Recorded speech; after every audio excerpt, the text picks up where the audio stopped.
When you know that you are queer, but your favorite drink is beer, that's gayish. You can bottom without stopping, but you can't stand going shopping, that's gayish. Oh, gayish, you're probably gayish.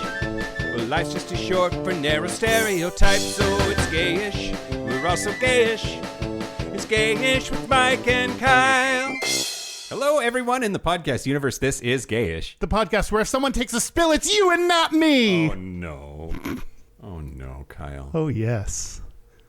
Is this how it's going to be today? This is how it's going to be. I'm Mike Johnson. Don't tell me. I'm Kyle Getz. And we're here to bridge the gap between sexuality and actuality. And today, I love that song from Glee. Yeah. Yeah, Leah Michele was amazing. She was so good at it. We're going to talk about Barbra Streisand. We're going to talk about Babs. But first. How long until I should start the gloating, Kyle? That's really... It's really important to me. You trounced me. I think we start that in the episode proper. Great. Okay. Well, then just wait. I'll bide my time. It's coming. Yeah. Spell coming. Yeah. But first, I did want to read a nice little thing that we got. Feedback, corrections, 100 words, that kind of stuff. Use my hole, everybody. This is from John in our email. Hey, Mike and Kyle. Just finished this week's episode on dieting and just felt the need to email you and say thank you for it. First of all, I appreciated everything that was talked about as it related to bottoming and the bottom diet. More importantly, though, I really appreciated when you both were a bit vulnerable about your weight fluctuations and how that affected you both in dating and hookups. As a guy who identifies as a bear and has always been on the heavier side, I've always struggled with seeing myself as being hot or desirable to other guys. Mike, you mentioned the feeling of being invisible, and that resonated with me so deeply. But don't get me wrong, I've gotten my fair share of sex. But even through all that sex, there is a small voice in the back of my head that always asks why they are having sex with me. It is so hard to give myself grace that someone might actually want to hook up or date me. The excuses that Kyle mentioned, as they feeling sorry for me, they did it out of guilt, etc., also really resonate for me. Just wanted to say that I love the show and have always had a good time listening, but I really felt this episode and wanted to say thanks for making me feel seen. Congrats on the book. Hope to get to DC to see you in March. You guys, Derek included, are the best. John. Oh, thanks, John. Thanks, John. And yeah, I mean, I think we as a community need to talk about this more. And glad that you could at least feel seen and not alone. Yeah. And now the news. Shut your mouth hole. It's time for your ear holes. News. News the first. Everything's bad. Everything's bad and you should feel bad today. Somebody in our Discord was saying just this morning that they thought maybe instead of saying everything's bad and you should feel bad, that we tell everybody to rise up and fight and resist. Everything's bad and you should resist life today. Well, we don't want to resist life. Yeah. We should probably give some more action-oriented, inspirational kind of message. Yeah. But the best thing that you can do to fight trans rights and the erosion of trans rights in this country is buy a ticket to one of our live shows coming up. and buy a copy of the book. News the first. What's up, Mike? 2024 Dickbag Fuckface Award winner, Asshole Award winner, President, Dear Leader Orange Shitler, has issued executive orders targeting the transgender community, and as a result, the Centers for Disease Control and Prevention is removing content related to HIV from their website. Isn't that so fucked up? I mean, yeah. We're going back to the dark ages. Yeah. Yep. Well, it's from the order that prohibits federal agencies from making any mention of, quote, gender ideology, which gender is not an ideology. There's science, the right is so fucking stupid. They just want to add an ology or an ism to the end of something they don't like and then pretend that it's somehow an opinion. Yeah. Yeah, you don't get to have opinions about what science says. That's just not how it works. And I'm sorry you're so misinformed that you don't understand what we already know. But these facts are just true and they're not ologies. Oh my God. Anyway, But it's given staffers little time to implement the changes with its deadline of Friday afternoon, so they have started taking down HIV-related pages regardless of if they mentioned gender or not, because they don't have the time or the bandwidth to go through and thoroughly scan everything. At least that's what they're saying about it. Charles Ezell, the acting director of the U.S. Office of Personnel Management, titled Defending Women, sent an email to CDC employees on Tuesday, and it directly ordered them not to make any references to gender ideology and to only recognize two sexes, male and female, against medical facts. There's just so much... An anonymous staffer told the outlet, quote, "There's just so much gender content in HIV that we have to take everything down in order to meet the deadline." And it's just... Lots of people are understandably panicked that this means things like HIV education is going to cease, that PrEP is going to be affected in some way in what's covered or how it's covered, that insurance companies and employers are going to feel emboldened to remove any sort of protections for contraception. All of that is very understandable. I think that is slightly premature, although probably the direction that they're going. But I don't think that's like a this week thing. And yeah, we still have a whole nother 3 years and 51 weeks to go. It's going to be at least 3 more days, Kyle. In fact, by the time this goes to the air, maybe PrEP is illegal. And of course, not just PrEP, but HIV treatment, right? Like there are people in this country who are living with HIV and succeeding at it more than at any other point in history because of advances in medication and treatment options.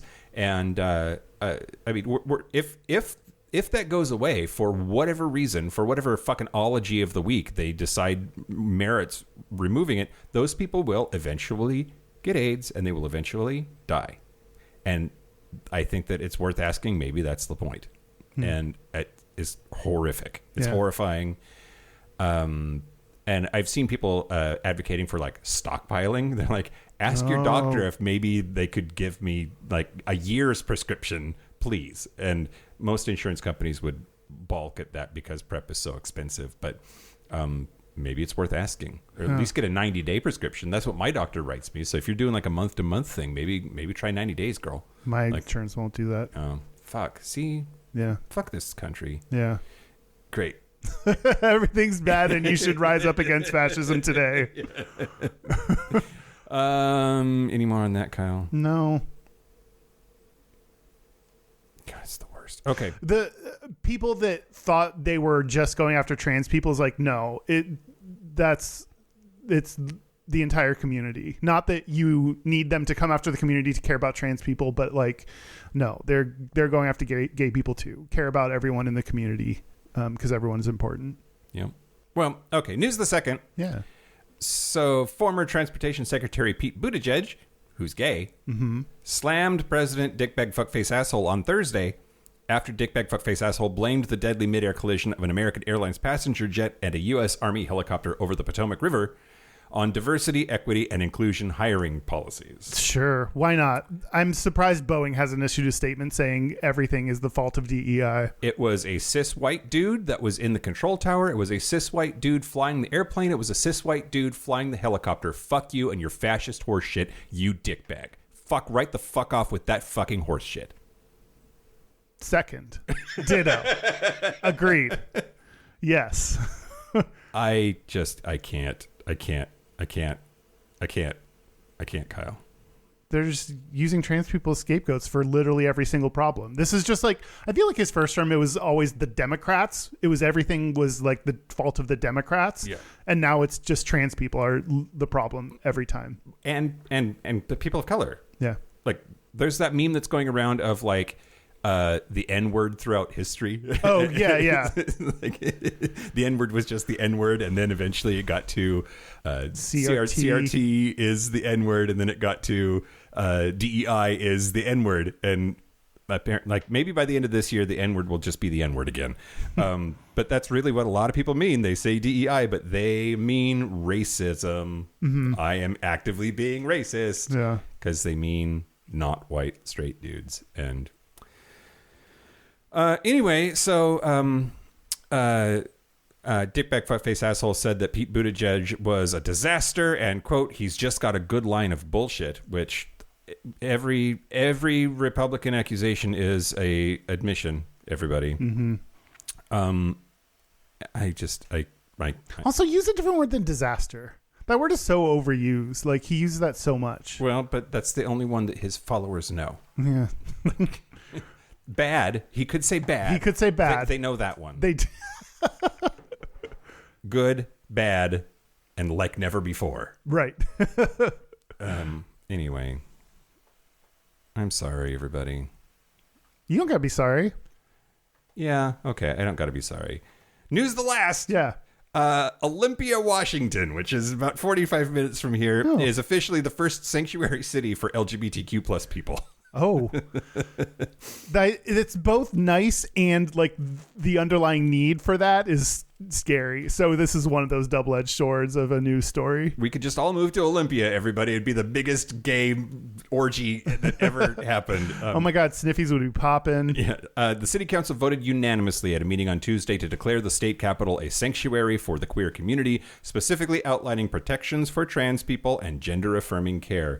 The resolution, introduced by Assistant City Manager Stacey Ray, mandates equal and dignified treatment under the law regardless of sexual orientation, gender identity, or gender expression. Quote, declaring Olympia a sanctuary city means recognizing the inherent worth and equal rights of LGBTQIA2S plus people and demonstrating a commitment to protecting and advocating for individuals by rejecting policies and actions that promote discrimination, harm, and inequity. Now, apparently Washington State already has a shield or refuge law in place protecting access to gender-affirming care. It was passed in 2023. But the city ordinance in Olympia will specifically ensure local resources are not used to aid law enforcement from other jurisdictions in their attempts to prosecute the families of minors receiving gender-affirming care, as well as their healthcare providers. It also prevents the city from sharing information about an individual, their sex, gender assigned at birth, or healthcare, and with other agencies. And I think that's pretty fantastic, and we need more of it. My fear, though, is that the insanity that we're seeing at the federal level is going to lead to, tariffs or something. I don't know what, that seems to be the only bullet he has right now, but that non-compliance with this draconian, there are only two genders, period, will lead to funding being cut off to really vulnerable people. That the beatings will continue until you comply kind of bullshit. Yeah. But for now, Olympia is taking a stand, and I think that counts for something. Yeah, it does. It does count for something. It's, trying to find hope in a hopeless place, and you got to do it somewhere. Oh. We found hope in a hopeless Is that Rihanna? place. Yeah. Yeah. We found love in a hopeless place, but we didn't find love. That's the news. That's the news. Speaking of hope in a hopeless place, I want to thank the following new Patreon members. Yeah. Thank you to Mal Mercury. Mal, yeah. M-A-L? Yep. Mal Mercury. Yeah. You can't make fun of someone's name who's our Patreon member. I can't. Okay, that's true. In fact, I think if I don't, they're upset. Christopher Parker. See, I didn't say a fucking thing, Kyle. Yeah, that's true. Sorry, Christopher. And Sile Ponchot. It's like Kyle, but with a C. Sile? Maybe Sile. Maybe it is Kyle, and it's just a different spelling that I've never seen before. Anyway, Kyle or Sile Ponchot. If you want ad-free episode day early, if you want bonus segments and episodes, if you want to use my hole, then go to patreon.com/Gayish podcast. Do it. Do you want to talk about Barbra Streisand? I am the champion. That's not Barbra Streisand. Yeah. I fucking rocked you, Kyle. You totally, you owned me this time around. I mean, you owned me the month before. That's true. And so I got to put up 2, and you got to put up 1 choice for the poll this month for Patreon. And I chose... who are we talking about? Barbra Streisand. And Madonna, and you chose Kathy Griffin. Yeah. And you had me scared because Derek and you at the end, at the meeting where we were choosing our topics, Derek was like, my money's on Kathy Griffin. You were Yeah. like, Oh, mine was on Barbra Streisand. oh, really? Yeah. Yeah. Here's the thing. This is wild. And I'm sorry, not sorry for what's about to come out of my mouth. Everybody. The polls were so different. The super gap bridgers who have the main poll overwhelmingly voted for Barbra Streisand, and I think she came in third in the tiebreaker poll, which just tells me that the super gap bridgers who are giving us money are old. Or they're classy, Are giving us tasteful individuals who have a sense of style and poise. Nah. Don't say don't be mean to them. They give us money. They like it. Okay. They like it. Okay. Yeah. And if you know what's good for you, give us more money, faggots. This is not our FinDom episode. Oh, sorry. It just comes naturally. Yeah. In the main poll that our gap bridgers voted on, Kathy Griffin and Madonna were tied. So we went to the tiebreaker poll to figure out what the bonus episode this month is going to be, and 42% of tiebreaker votes were for Madonna. Yeah. So Madonna is going to be the bonus episode this month. See, so like in in my personal model here, super gap bridgers are giving us the most money. They're the oldest. The tiebreaker poll is for the other tiers of Patreon. They have money, but slightly less money. So they're like, in the middle age-wise, and that's why Madonna won. Okay. And the youngins that want Kathy Griffin, there's... Young people don't give a fuck about Kathy Griffin. It's only people my age. Oh, that's probably true. Yeah. She maybe... I don't think she's made another round of, We do need to talk about her, though, because eventually, just keep advocating for her, Kyle. Okay. I always advocate for Kathy Griffin. Yeah. What do you want to tell me about? Well, the history of Kathy Griffin. You can't say it. So no, Barbra Streisand. Barbra Streisand. Barbra Streisand. We said Kathy Griffin like 14 times in a row, so it was like stuck on her for a second. Barbra Streisand. Kyle, first I want to just talk about my normal fear that we're going to fuck this up. Oh, for sure. If you like Barbra Streisand, don't listen to this episode. You're going to hate it. Yeah. She's not my, I just don't, well, okay. She's not your personal gay diva. Not my personal gay diva, and I don't understand it. I understand it a little bit better after doing this research for the episode or whatever, but I don't know. First of all, the number one thing that I learned, she's not your personal diva either, right? No, she's not. Yeah. And I feel like she was before my time, so I came into entered the gay world not really understanding much about why people cared about her or kind of her career. Ooh. Yeah. This is all stuff that people are going to get mad at when you say her career, the bulk of her career happened before I was either alive or gay. Right. So I missed out on it. Yep. I think that's true. I think that's true. I don't know if that's one of those, that fact might hurt, but I don't think it's untrue. Okay.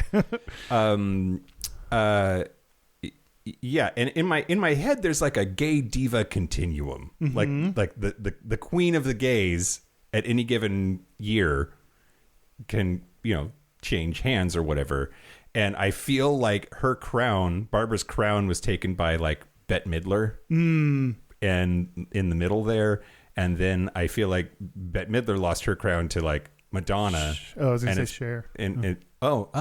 Yeah, Cher. Where was Cher in there? Cher's probably parallel with Barbara. Oh, okay. Because Sonny and Cher, they got started in the 60s as well. I don't know. Anyway, and then I feel like it's been pop divas sort of since Madonna, but maybe not.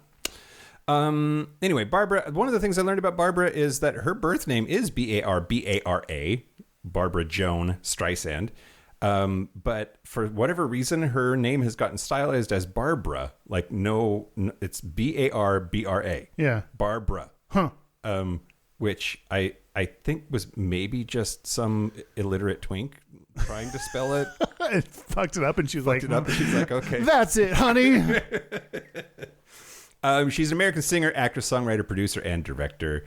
And she got started in the early 1960s performing in nightclubs and Broadway. So she came out of the New York theater scene, and automatically that starts the laying the foundation of, gays flocking to her. Once you start any connection to musical theater, like that automatically gives you some more gay points. Wow, except that doesn't work for Leah Michelle. I don't think gays are flocking to her. Yeah. Why is that? Because she can't read.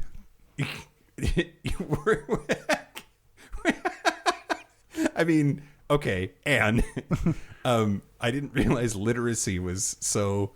We value intelligence and literacy in this community more than anything. Oh my god! So some things that are interesting to know about her. She got started her first studio album after doing the nightclub and Broadway circuit was the Barbra Streisand album, and it was in 1963, and it won a Grammy.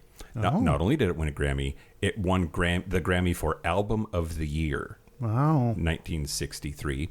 And I mean that's no small feat. That also leads to we've probably already had a couple of controversies, but here's a controversy, Kyle. Yeah. Has she EGOTed? Because an EGOT is an Emmy, a Grammy, an Oscar, and a Tony, and she does have one of each of those. Yeah, she does. I think she did. But her Tony is a special Tony. Oh. It's not a real Tony. It's a real Tony to earn a Lifetime Achievement Award or whatever. No, it was Artist of the Decade for the 60s. I mean, to earn a Tony for Artist of the Decade is pretty hard to do, I would think. I mean, sure. But also, can you be the Artist of the Decade if you didn't, knock it out of the park? And get a different real Tony? Stop calling it a real. She got a real Tony.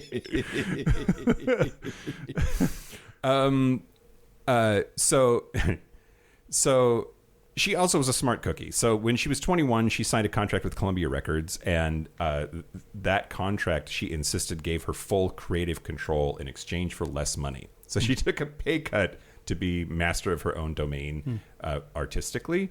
And I think that's pretty fucking great. Yeah, that's pretty smart. So she said about that, quote, "The most important thing about that first contract, actually the thing we held out for, was a unique clause giving me the right to choose my own material. It was the only thing I really cared about.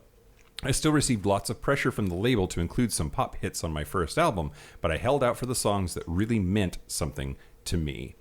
And she utilized that power several times.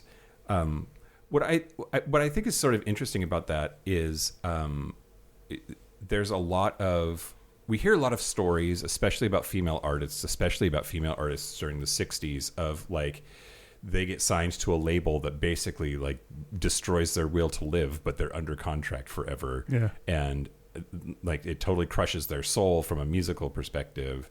And I think for her to be a pioneer in the Taylor Swift sort of fuck you, I'm going to take over and be master of my own domain, it's pretty cool. Yeah. Especially that early.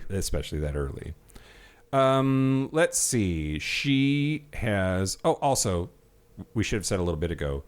So Madonna won the tie, so she's going to be the Patreon bonus episode for February. So look forward to that, everybody. Yeah. Let's see. She has topped the U.S. Billboard 200 chart with 11 albums, which was the record for a woman until 2023. That includes People in 1964, The Way We Were in 1974, Guilty in 1980, and The Broadway album in 1985. She topped the U.S. Billboard Hot 100 with 5 singles: The Way We Were, Evergreen, You Don't Bring Me Flowers with Neil Diamond, No More Tears, Enough Is Enough with Donna Summer, and Woman in Love. I don't think I know one of those songs. I know The Way We Were because I don't like that song. So let's see. She then got into film. So she started on Broadway, and then she got into music, and then she got into film by the end of the 60s by starring in the critically acclaimed Funny Girl in 1968. And that, I think, has been the thing that has been most endearing about her and her career. That just keeps popping up over and over again. For instance, in Glee, right? The whole Leah Michelle thing, and then truth being stranger than fiction of what the fuck was that bitch's name in the show? She was Rachel Berry. Yeah. So Rachel Berry like insists on going to NIADA or whatever the fuck it was, and moving on to Broadway doing Funny Girl, and then Lea Michele did it in real life. I don't know, that whole thing. Like, I think the brightest line between like who is Barbra Streisand and why do we care goes through Funny Girl for like our modern lens. Yeah, and she won the Oscar for that. Yeah. Yep. Let's see. With the release of Yentl in 1983, she became the first woman to write, produce, direct, and star in a major studio film. Wow. And that film won an Oscar for Best Original Score, a Golden Globe for Best Motion Picture Musical. She received the Golden Globe for Best Director, becoming the first and for 37 years the only woman to win that award. Wow, that's sad. Women just must not be good directers. That's weird. Right. That's the only possibility. It's so weird that they're so bad at directing film. Yeah, and then we got... Maybe she was a DEI hire that worked out.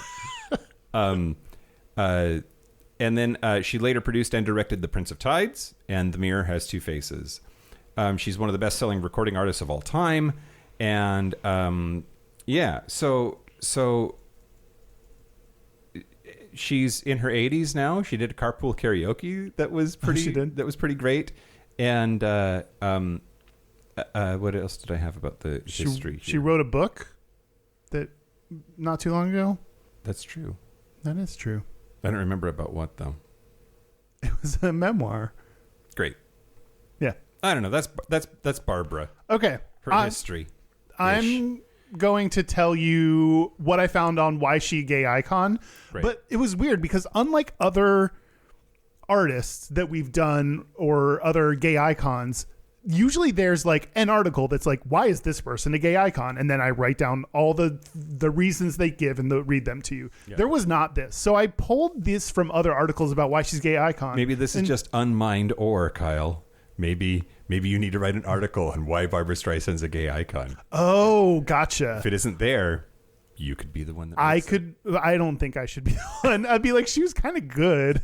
But so most of the articles that were like, here's why she's a gay icon, just gave a biography of her and expected you to translate that into like, oh, now I get it. It does seem like there's a lot of shit out there that's like, she's a gay icon because she is. Yeah, totally. Okay, great. She's a gay icon because she first started in Broadway on this day and then went to Funny Girl, and you're like, fucking why? What does that mean? Why do we care so much? Okay, so I read on Instagram there was a post from NPR Fresh Air and Barbra Streisand's Instagrams that had the following back and forth. Terry Gross, why do you think you became a gay icon? Oh, this will be good. Barbra, do you listen to Terry Gross?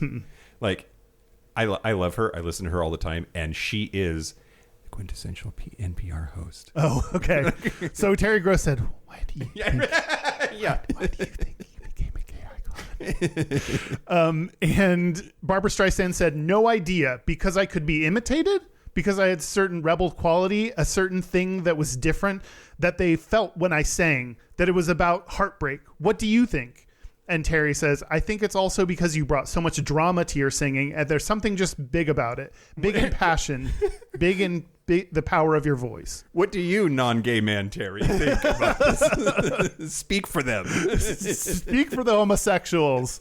So, like, none of that is very tangible reasons. Like, I think could be imitated. There's something there, because having like a drag queen being able to play you, it seems like an important quality to a gay icon. Yep.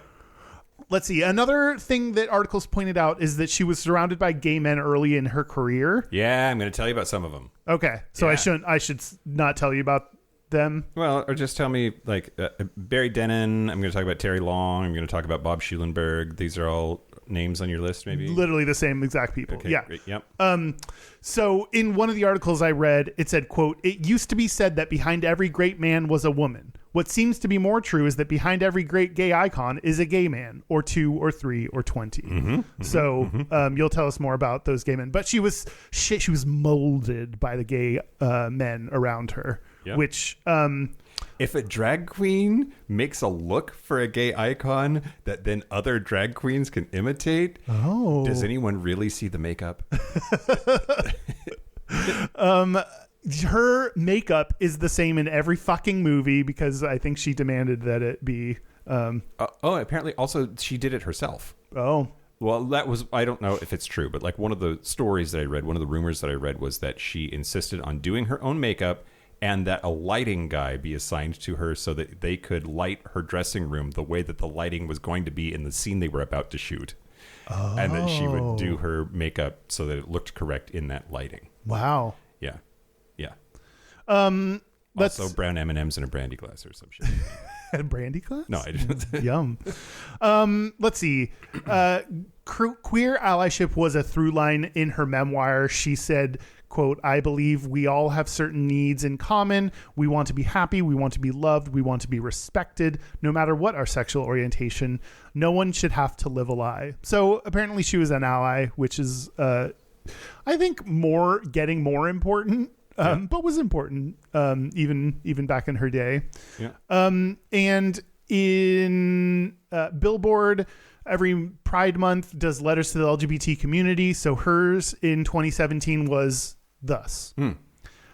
The first time I ever sang for a paying audience was at a gay club, The Lion in Greenwich Village. I was 18 years old and had never been in a nightclub before. The gay community supported me from the start, and I will always be grateful. Decades later, I remember sitting in a theater and watching Larry Kramer's play The Normal Heart with tears running down my cheeks. It was 1985 and Ronald Reagan was president, and it was heartbreaking to know people were dying while he refused to even say the word AIDS. I wanted more people to see this powerful story about everyone's right to love, so I tried for 25 years to get it made as a movie. No one would touch it, but thank God times have changed. Marriage equality is the law, and that for now. And that deserves a toast to all of us, but we're all... because we're all unique and beautiful in our own way and entitled to love and be loved by whomever we choose. So continues to be an ally to queer people. But those are all like the things I found in articles about why she's a gay icon, which I don't think any of them really did a good job. I think you're right that this is unmined, or that I don't think they did a great job of really identifying why it is she's a gay icon. Yeah. Yeah. I think maybe we will discover more as we go. My notes are terrible for this episode, by the way, but I did find this paragraph. I just forget what the resource was. It said, in 1962, whenever a teenage singer from Brooklyn named Barbra Streisand appeared on the television talk show PM East, gay bars all across the country turned off their music so their patrons could watch.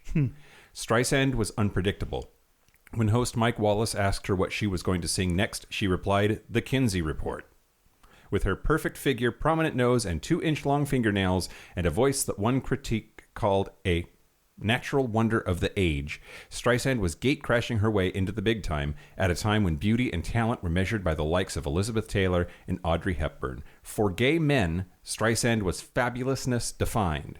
And, as always, what the gays first identified as special eventually became the thing everybody wanted. And it wasn't long before Barbra Streisand was the biggest star in the world.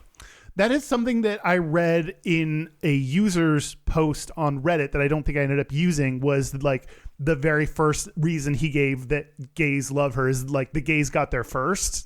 And gays often are trendsetters in identifying people before other people do. And this was clearly one where the gays found her even before she became like the superstar that she would become to be. Yeah. That's a little rude. What? Well, it was an Advocate article called "Why Barbra Streisand Matters," which that implies that maybe she doesn't. I guess. Like, anyway. Okay, so let's talk about these gay dudes. Yeah, let's do it. Well, it's funny that you mentioned the Lion in your stuff there, because that is where she got her start, and it was a gay bar, and that's where she started to sort of collect her gay army of people helping her with her look, her performance, her shtick, her everything. And so I was just going to talk about these three dudes. So first, Barry Denon is the name of a dude that is he was an American actor and writer in his own right. He was best known for playing Pontius Pilate on the original 1970 recording of Jesus Christ Superstar. And he was born in Chicago. But from 1960 to 1961, he had a relationship with Barbra Streisand. And some places report on that as he was her boyfriend. And sometimes it's just a purely platonic relationship, or like how girls will sometimes say that they live with their girlfriend. Yeah. They're not lesbians. They're just friends who are girls. Yeah. That he was that kind of boyfriend. That maybe it was like a little wink, wink, nudge, nudge. Yeah. The thing that I wrote down said her boyfriend, Barry Dennen. Mm-hmm. So at least the thing I wrote said boyfriend. Yep. But that boy was gay. He came out later. And he died in 2017 at the age of 79. But so he is in a few places mentioned as one of the people to sort of shape her singing style. This HuffPo article, "The Gays Behind Barbra," said that he, quote, was one of the first to recognize the gift of Barbra's voice and encourage her to pursue work as a singer. Dennen introduced Barbra to the music of all the legendary chanteuses, from Helen Kane to Mabel Mercer to Billie Holiday to Judy Garland, while helping her develop her singing style and stage banter. And it was his song selections and his helping her craft. That was what she took to the stage for those first few performances at the Lion. There's a really cool website called barbara-archives.info. And sure, classy. It has all of this, there's photographs and there's drawings of outfits and there's a whole page on the Lion. And apparently Dennen got her ready for this audition for the guy who managed the Lion, named Burke McHugh. He said, quote, "I used to audition the contestants along with my male pianist every Monday morning. We'd select 4 of them to come back for the contest. We were having auditions out in the bar in the front room, and this girl came along wearing a pair of dungarees with her hair down to her shoulders. So we brought her out into the front room. I heard about 2 lines come out, and I said to the piano player, 'Oh my God, this girl is unbelievable.' So I said to her, 'Hold it a minute. Let's go back in the back room with the grand piano.' So we moved into the back room where there was a microphone. I turned the mic on and was asked her name. She said her name was Barbra Strindberg. So I said, 'Okay, Miss Strindberg, do a number for us.' When she sang, the piano player looked at me and I looked at him. We just couldn't believe what we were hearing. When she finished, I said to her, 'Oh my God, Barbara, that was really magnificent.'" So she worked with Barry Dennen on more songs. She won the $50 prize, was invited back the next week to compete again against gay comedian Mal James. Didn't we have a Mal who was a We did have a Mal. Yeah. Wow. And eccentric singer Tiny Tim. As I remember, Greer told author James Spada, she wore a tiny high-heeled shoe in her hair because she liked the rhinestones in it. Anyway, she performed at the Lion on Mondays and Saturdays for a while. She started using Barbra without the A in the middle during that time, and she said once, quote, "I was making $50 a week and all the London broil I could eat." Eventually she got big enough at the Lion that she sort of graduated to a bigger club around the corner called the Bonsoir. Now, the Bone Swap? Bonsoir, like the French. I like Bone Swap better. That's a great name for a gay bar. It's a good gay bar name. So another friend of Barbara's during that time, Terry Leong, did wardrobe for her. He did a bunch of sketches, and she got the materials for those sketches from thrift stores, and some of the drawings are really iconic, and I don't know, this isn't going to make for very good audio, but like this is a drawing by Terry Leong, and then she went to thrift stores to get the materials for these clothes, and that boy also very, very gay. Yeah. He also was interesting because he was Asian American and had to sort of hide his sexuality from his family. Oh. And Barbra sort of helped protect him so that they wouldn't find out, which I thought was really cool. It's like a sign of allyship, I think, when somebody is like, don't worry, boo, I got you. Yeah, yeah. And to be surrounded by gay men that want to help you out. Like, there must be something about her that gays appreciated and liked and knew she supported them, because otherwise she wouldn't have those people doing all these things to help her in her career. Yep. And then Bob Schulenberg is the last one that I want to talk about, who's from those Lion days. He met her on July 1st, 1960. And in a article, he said, quote, "I turned around and there was this very exotic looking creature wearing a kind of luxury jacket of red and silver metallic threads and huge Elizabethan sleeves that puffed out. And underneath, she had on a mulberry velvet short skirt about 1.5 inches above the knee. Minis didn't come into fashion for about another 5 years. She was wearing shopping bags stuffed with clothing, feathers, a beautiful lavender feather coat. When I won my first talent contest at the Lion, Streisand said, I didn't realize it was a gay bar. Sis Corman came opening night after I'd won, and I said to her, why are we the only women here? She laughed and told me where we were." And Bob Schulenberg then had a lot of influence on, in particular, her makeup. Her way of doing her mug for her appearances, especially in those early days, was influenced by this drag queen. And the smoky eye and the very dramatic sort of presentation, all of that was very intentional, and Bob Schulenberg gets a lot of credit for all of that. So anyway, her vocal coach, her wardrobe guy, and her makeup dude all were gay men. Yeah. And all because she got her start in this gay bar, the Lion. This is like Queer Eye, but real life. Like, just gays doing her up to make her, the most like presentable, fashionable person they can. Yeah, absolutely. This is like a tour of all the things I'm bad at too. Like, don't ask me to help you with your makeup if you need a good style. Or... Right. Yeah, me neither. Yeah. I can barely do laundry. Yeah.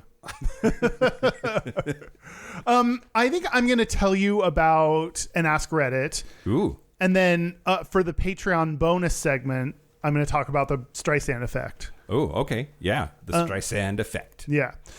So this was actually an Ask Reddit, but it was actually on Quora. So there were a few different... Quora. It's like Reddit, but not. But trash. I mean, Reddit is pretty trash. It depends. I don't know. Quora's user interface is just horrible. Anyway. Is it Quorable? No. No, it's not. I'm going to cut that. I hated it. Okay. One person answered with the following list. Great. 1, she's a brilliant entertainer. Her voice is amazing. Great. 2, she's a tough broad and isn't afraid to tell you to piss off. Great. 3, she knows how to be camp. Her career started in Greenwich Village, for fuck's sake. They Great. just said FFS. Number 4, she has a gay son and has always embraced him as her gay son. Nice. That's important for good allyship. Another ringing endorsement for allyship. We love a supportive mom. Yeah. And 5, she fights for the same causes. She puts her money where her mouth is. Yeah. Which I didn't read anything to say like, here's how much she's donated, or she made, this big donation to, so I didn't realize until this person said it that she's donated to gay causes. So that's good. Someone else said, when talking about gay icons just overall, and including her as to why they're gay icons, it could be their powerful voice, their quick wit and sharp tongue, the fact that on screen or behind they don't take people's BS. They are viewed as powerful, dynamic leaders in their field. There's not a whole lot of mystery to the subject. They are idols. Mm-hmm. Which, that's a little self-referential, but that's okay. She is because she is. Because she is. But there's something about like not taking BS that I think, when we even talk about Betty White and her being like doing her own thing, not taking BS, like, women that gays love are always people that don't take other people's shit. Yep. And are willing to stand up and be loud and audacious. And there is an archetype of like looking fabulous while having like a dirty mind that comes unfiltered out of their mouth. Yeah. Yeah. Like not afraid to tell a sex joke or whatever. Yeah, for sure. Yeah. Someone else said that is just a stereotype common among the bar and club crowd. Older white gay American men with a particular affect and stereotypical mannerisms. I can basically promise you that the vast majority of LGBTQ people have no interest. Mm-hmm. As a gay man myself, neither I nor any man I've ever dated or known closely has had an interest in Barbra Streisand, Judy Garland, Beyonce, Cher, or any other so-called divas. My musical tastes are on the punk, new metal, hard rock. My idols are gay men who own their identity and don't hide behind shuckling and jiving false identities. You sound bitter and should maybe go to therapy. You sound bitter, which to say like, oh, this is not like, I don't care about her is one thing. That's fine. But to be like, no gay man I've ever talked to has idolized any of these women. Yeah, like you don't have any friends then. Yeah.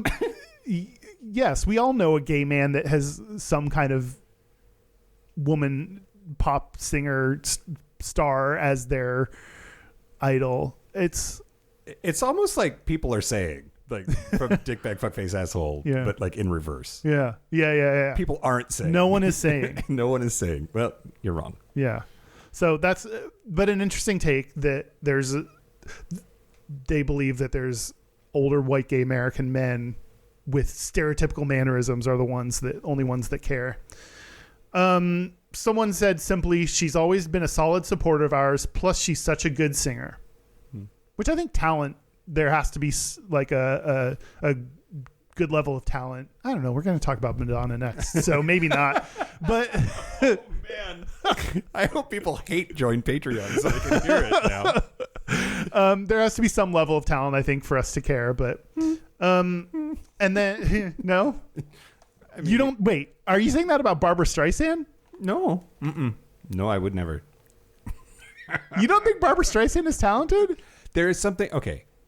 I think she has an amazing voice. When I talk shit about Taylor Swift, that's like, there's been quite a bit of, like, a large percentage of the hate mail that I've ever received doing this podcast has been because of my lukewarm feelings about Taylor Swift. Right. I am not that impressed by Barbra Streisand. Wow. And one of the accusations about T Swift that I get is that I'm a misogynist. And no, I fucking love Lady Gaga. I love Pink. I love Chappell Roan now. I love, Beyonce is a fucking powerhouse. Like, it is not that I have a problem saying that women are talented. There's just something about Barbra Streisand's voice that makes me want to stab myself in the face. Wow. And I don't know what it is, and maybe it's just an aesthetic choice. I don't know. But some people have that for Miley Cyrus. Like, some people hate, she has like a distinct voice, vocal timbre that I think is can be off-putting to certain people. I don't think about that. I don't think that way about Barbra Streisand, though. I don't know. And actually, I don't think it's the tone of her voice. It's something about her diction. I think she has a weird way of moving her mouth. Yeah. But, okay. Do you think she's a good actor? Sure. Okay. I don't know that I've paid that much attention. Okay. Have you seen Funny Girl?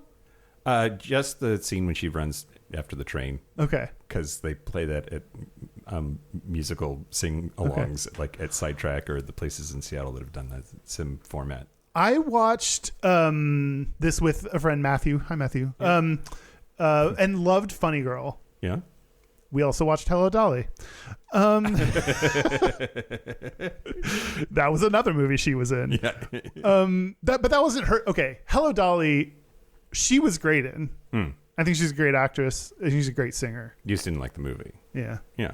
Yeah. Okay. The plot is it's light on plot. It's more about the dancing and the songs, which I care more about the plot to things. Was Carol Channing in it? God, I don't remember any of the names of anyone in it. Great. Now I gotta look. I'm sorry. Hello, Dolly, the film. Starring Barbra Streisand, Walter Matthau, Michael Crawford, Louis Armstrong. Okay. All right. Neat. Yeah. Okay, last comment says, first off, I'm a gay man myself and happen to be a huge fan of BS, Barb Streisand fan, but I really haven't noticed much accolades for her out there in our community. Really? You haven't? Mm-hmm. I feel like I noticed plenty. Aside from the occasional, what? Well, she's gotten to, well, I'll talk about this in another segment here in a little bit, but like, she definitely has like become, all you have to do is say her name and immediately gay people come to mind. Like, yeah. Like she's reached, like, do you, at that point, do you really need to read her resume or like give her accolades? She's a gay icon because she is. Yeah. Yeah, for sure. Yeah. I was never into the Star is Born stuff or The Way We Were stuff at all. I love her classic movies. On a Clear Day is my favorite musical. Maybe that's just because I kind of grew up with her presence on TV in the 60s and 70s, and I remember those performances fondly. I'll always have a love for Daisy Gamble, I don't know who that is, in my heart, and I don't care who knows it. She is one of my favorite personalities. So I think that having, like, growing up with them in your time period and seeing their personality and seeing them be kind of like a take no shit kind of woman. Yeah. And having memories of hang out with friends talking about Barbra Streisand. Like, I think there's also like a community aspect that we don't see, or, you know, with other pop divas, like, you know, going to the clubs and then playing the song and having memories of like dancing to their songs. Like, I think those memories that we have of them also play a role in building them up as an icon. Yeah, I agree. I also wonder if there's a window of opportunity, and if you're ever going to get it, you need to get it while the time is right to get it.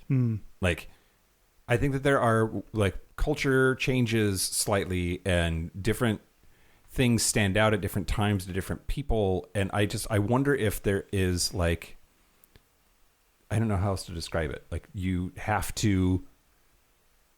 have to be there, or maybe you have to be there and then to ever have it like really connect with you, at least in the same way that it connects with the people who were there at that time. And I don't know, maybe, like, I can appreciate her. I'm just not compelled by her. Yeah. You know? Yeah, I get that.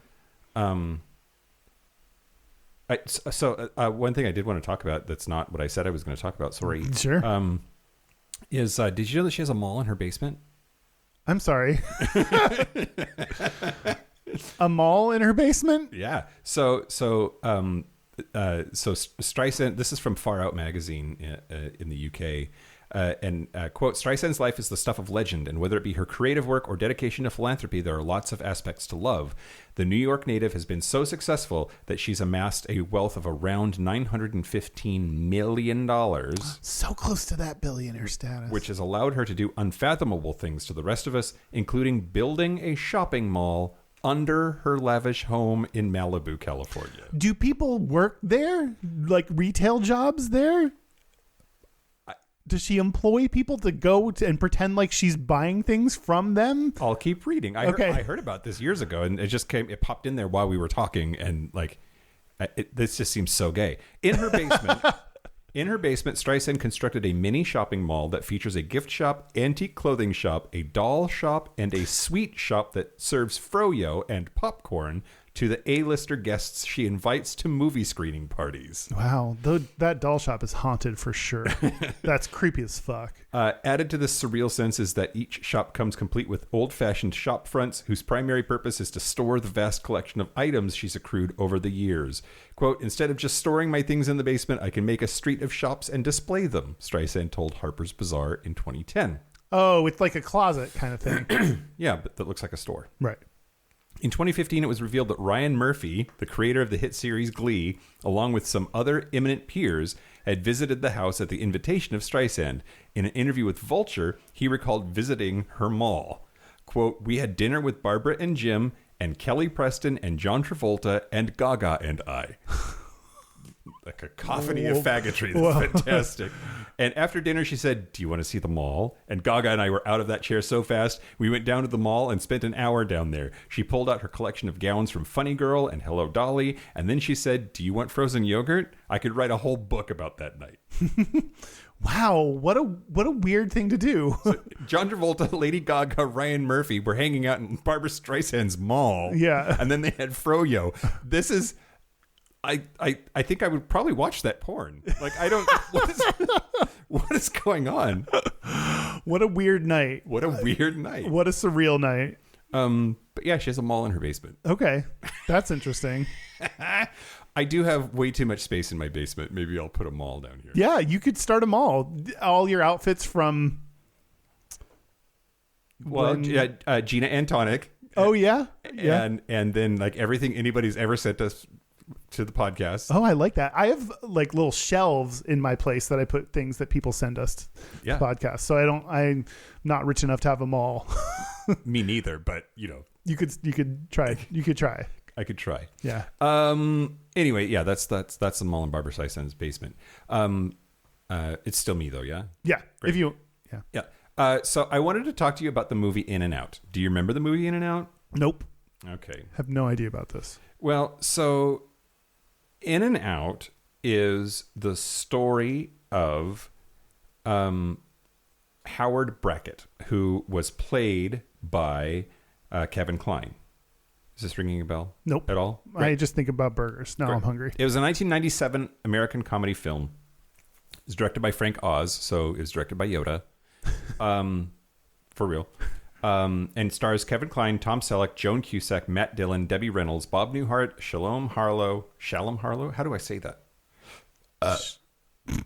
Not like that. And Wilford Brimley. Joan Cusack was nominated for the Academy Award for Best Supporting Actress. And the whole thing was inspired by Tom Hanks receiving the Oscar for his role in Philadelphia in 1994, which, if you don't know, was about it's the story of a man who dies from AIDS, and Tom Hanks gave this like very moving, tearful speech about it. But when he won the Oscar, but in that speech, he mentioned his high school drama coach, Raleigh Farnsworth, and a former classmate, John Gilkerson, and said, quote, "Two of the finest gay Americans, two wonderful men that I had the good fortune to be associated with."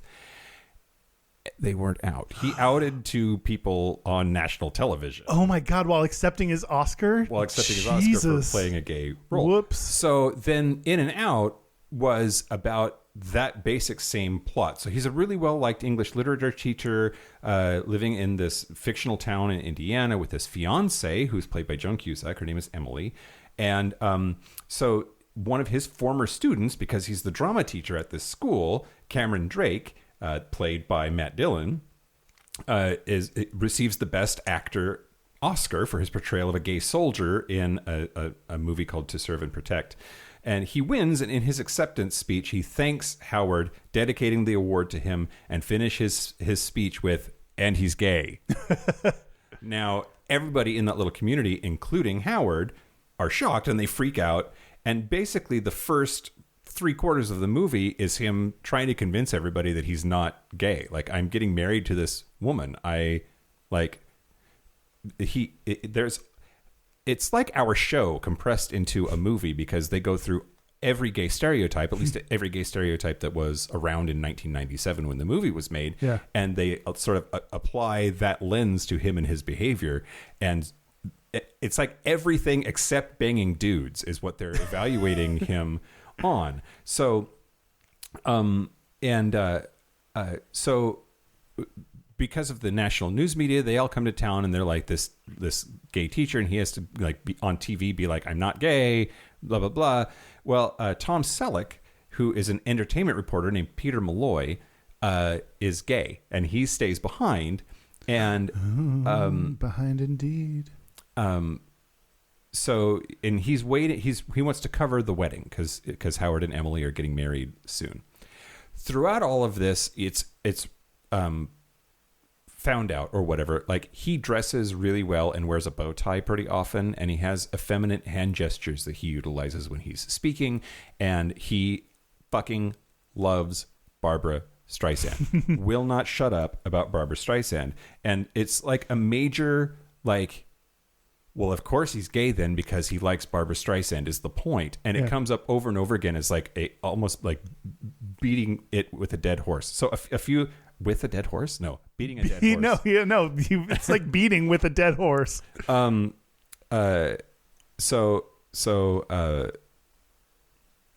instance, Tom Selleck's character who tries to convince Howard that he really is gay.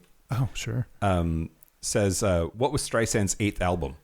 And he immediately says, Color Me Barbra, because he knows all of her albums and in what order. And he says, Stud. And Howard says, well, everyone knows that. And Peter says, everyone where? The little gay bar on the prairie? And the movie ends up with him realizing, he has a bachelor party. I didn't write this down in my notes. He has a bachelor party, and his friends give him a Barbra Streisand album for his bachelor party, like because he loves it so much. I think it was Funny Girl, and they're like, this is exactly what he would want for his bachelor party to his super straight wedding that he's going to have tomorrow, right?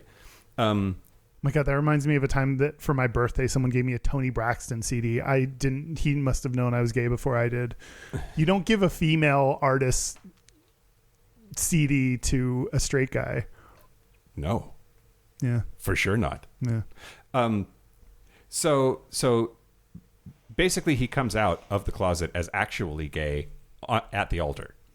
While like getting married to Joan Cusack. And she freaks out, of course. She's like getting married to this now apparently gay dude, and she starts yelling about all this stuff. But she says, "Does anybody here know how many times I had to watch Funny Lady?" And Howard says it was a sequel. She was under contract, and she says, "Fuck Barbra Streisand and you." And then she slaps him across the mouth. And then later she asks him, are you really gay? And he says, mm-hmm. And she says, was there any other time you might have told me this? I'm wearing a wedding dress, which you picked out. I highlighted my hair because you said I needed shimmer. I loved you and I believed you and I pretended not to notice the Streisand thing. I thought you were just creative. I thought you were just smarter than me and more sensitive and more interesting. I thought you were the most wonderful man who ever lived. I thought you could just change my life and show me the whole world and teach me about art and life and magic. I thought you could make me feel like a beautiful woman instead of the girl nobody wanted. Aww. And it wrapped up in all of that are these stereotypes about what gay men are supposed to be and how they are. And I think for 1997, it's actually a pretty, I think it ages well. And I think that they tried their best to do the best that they could with this subject matter of like, gay people aren't just stereotypes. And anyway, but central to the plot of all this is that he was obsessed with Barbra Streisand, and that was like how we know he's gay. Yeah. I mean, that checks out even today. I think that some stereotypes are true, and if someone is obsessed with Barbra Streisand, I would assume that they're gay. Yeah, absolutely. And that would suck if you were straight and just happened to love Barbra Streisand. Now that I'm thinking about it, if you just coincidentally really like her, yep, because you're gonna get people. It'd be really hard to convince me that you were straight. Yeah, well, and so if you're harboring a secret love for Barbra Streisand and you feel like you can't share it with anybody because you're afraid of what it might say to other people about your sexuality, even if it wasn't true, that's really kind of sad. Yeah. Right? Yeah. Like, I don't know. Is that like a gay guy loving MMA or something? Like, I don't know what the corollary is, but I don't think there is one, because like as dudes, we're supposed to like things like MMA and football. And so if you're gay and you like those things, then you get to be like, no, I'm just a dude. I'm like other dudes. I'm not like those gays, like you get to do that whole thing, which is super annoying. Mm-hmm. And so you don't get judged for liking those things. Yeah. Also, he loses his job for being gay. He was a teacher in 1997. So like that would happen these days too. Yep. That's sad that we haven't moved on from that. Yep. Did we do it? No, I don't. We didn't talk about duck sauce. What is that? That's the song that I played before we started that is called Barbra Streisand. Oh yeah. Barbra Streisand.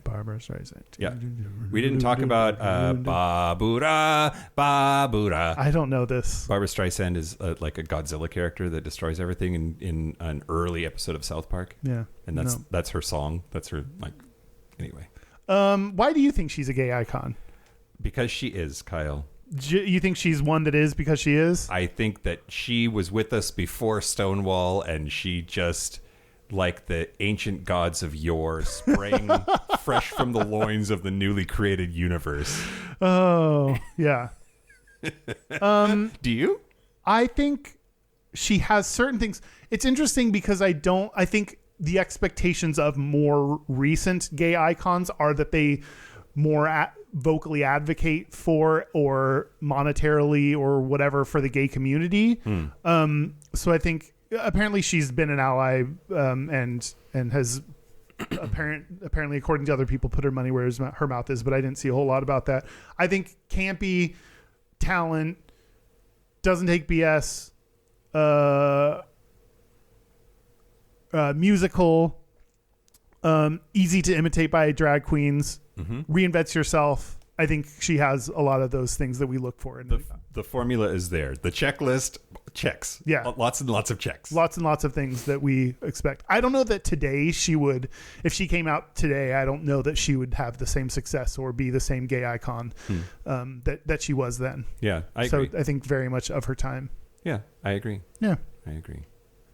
All right. Do we do All right. Okay. Yeah. Should we take a break? Yeah, let's take a break. Good. I spilled them all in my basement. This is the part where Mike and Kyle take a break. So are we back? We're back. We're back. We're going to do our Gayest and Straightest. We're going to do our Gayest and Straightest, but first, hey, fuckers. Hey, listen up, listen you up. beautiful people. Yeah. So first of all, if you were listening to this on the Patreon feed, tonight is the quarterly Zoom Patreon happy hour. Look for the link for that in your app. It is at 6 p.m. Pacific tonight. Yeah, or just in the Patreon website. It is posted to Patreon. February 5th, 6 p.m. Pacific, 9 p.m. Eastern. Yes. Second, all of the tickets are now live and for sale for all of the stops on the book tour. So if you are in Seattle, we're having a free event this Saturday, so day after tomorrow, on February the 8th at Stir at 6 p.m. from 6 to 8 at Stir. It used to be Capitol Cider up on Capitol Hill in the Gayborhood. Then we're going to be in Atlanta at Round Trip Brewing on Saturday, February 22nd at 2 p.m. Then we're going to be in Chicago at Sidetrack on Saturday, March 8th at 2 p.m. Then we'll be in Washington, D.C. at Pitchers. That is Saturday, March 22nd at 2 p.m. Then we will be in San Francisco, California at Oasis, and that'll be Sunday, April 6th at 2 p.m. And hallelujah, thank the Lord Jesus, we got a venue secured. We're going to be in Dallas, Texas at the Rose Room, which is upstairs at Station 4. That'll be Sunday, April the 20th, Easter Sunday. Bring your bunnies at 1 p.m. Central Time. So if you want tickets again are live and ready to be sold for all of those events. That's at gayishpodcast.com/book. Yeah, do it. Do it. Please. Also, do me an extra special favor, everybody. If you know anybody in Atlanta that might be even a little bit willing to come to a show, we need to sell more tickets. Yeah. Don't make me turn this car around. Our website, this is not me. Oh, our website is gayishpodcast.com. We are on social media at Gayish Podcast. Our hotline, you can send us text messages or leave us voicemails, especially if it's your gayest or straightest, because we love to hear those in your pretty little voices. It's 5855-GAYISH. That's 585-542-9474. Standard rates apply. Did we say where you can go find tickets? Did you say that? Gayish Podcast? Gayishpodcast.com/book. Did you say that? Okay. I was not listening. All of the live show tour dates are listed there with their respective links to buy tickets. Yeah. Our email is gayishpodcast@gmail.com. Our physical mailing address is Post Office Box 19882, Seattle, Washington, 98109. Gayest and Straightest? Let's do our Gayest and Straightest. Kyle, Okay. I will go first. Okay. The straightest thing about me this week is getting my fireplace working. Oh. I was like, it's cold. I want a fire. I have a fireplace now at this house. I have two actually. I'm gonna make one of them work. And had a friend of ours come over, and we turned knobs and swept some stuff and lit shit on fire. It was great. Nice. Yeah. Fire. Fire is I'm a man. And then the gayest thing about me this week is shopping for underwear for my boyfriend. Oh. Yeah. Did you get anything? No. Oh. I kind of want to wait until I have like more money. Oh, okay. That's fair. Yeah. How about you, Kyle? How about me? My gayest is watching the movie Hello, Dolly. Oh, yeah. That's... Yes. That's gayer than sex with a man. Yeah. And my straightest is when I feel straight using aluminum foil on the baking sheets when I bake things, so I don't have to do an extra dish. Great. Yeah. Good plan. Yeah. Yeah. That's how I roll. I always somehow end up getting the pan dirty anyway. Oh. So then it's like, what was the fucking point? Do you need better aluminum foil? Does it like oil soak through? Yeah. Well, parchment paper is good for that too, by the way. Oh. Yeah. Okay. Anyway. Yeah. Great. We have a listeners. Oh, we do. We have a listeners Gayest Straightest? Yeah. A park ranger. A park ranger? Hot. Hi, I'm Seth. I'm a park ranger with the National Park Service, and Gayish and Straightish has been. I've also love your podcast, number one, primarily because of the fact that I work as a rural gay, and yes, who would have guessed, multiple hundreds of miles from anything that could be considered larger than a town. Can't cramp the dating community. Un poquito. Anyways, gay and straight for the week. Gayish. I made chocolate tart whilst also at the same time running around in a bright pastel pink shirt and honestly a very cute set of chinos. Straightest was having to arrest somebody because, hey, park rangers, I'm cop, I'm an EMT, a firefighter, search and rescue tech, and so on. Can't manage to date someday. Anyways, this has been the train wreck of my phone call. Y'all have a great time. Bye! Baking, gay. Yeah. Arresting someone. Also maybe gay, but... might be a little bit gay, but you made it straight. Yeah. Thanks for that. Thanks for the voicemail. Please send yours in. We would love to play them. It's 5855 Gayish. Yeah. Okay. That's it. That's it. Whoa, yeah, we did it. Yeah. Hey, thank you to everybody thank you to Barbra Streisand. You know what? Directly. Finally. Thank you to Barbra Streisand. Yeah.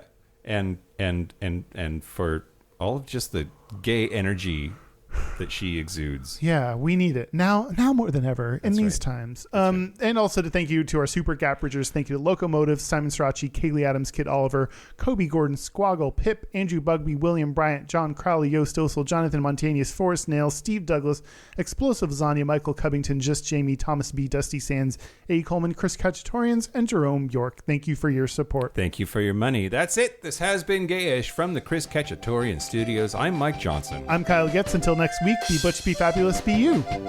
See ya. Be the way you were. Yeah.